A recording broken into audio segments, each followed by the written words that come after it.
Hope everyone's doing good at home. Wanted to address one of the questions I had in a comment, just talking about club position at the top and how to improve it if the club is getting too far across the line or pointed, for me, too far to the right of the target. So how that, I'm going to go through a couple different scenarios and where that can happen and what to do to help it. Okay, so the first is if I get set in here and as I take it back, if my trail hip keeps turning and it turns a lot very early, it's usually going to put my right arm behind me or my trail arm behind me, and then as I keep going to the top, that can lead to an across the line position. So I've seen that as a pattern. If that is your pattern, some things to pay attention to as you're starting the backswing. Understand it's okay for that pattern for you to feel like you're moving just a little bit more of a sway motion at the start as you start to move into that hip. That should help minimize how much you're rotating. Usually when I see people rotate a lot, they've dropped out of that hip, so they're just actually, they're turning, there's not much loading going on, so they get a little bit of shift, and then from that shift, then I can get my rotation, and then that should help my hand position. Another way to look at it is if I just go straight arm position on the way back, I do a good rotation, good reach, and then as I'm finishing, and I'm just wanting my hands and arms to work a little bit more up to the sky versus behind me, because usually behind's going to lead to that.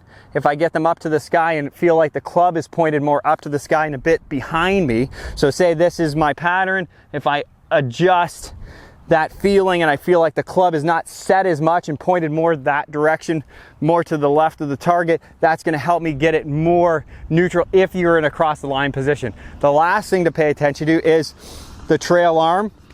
Super easy drill.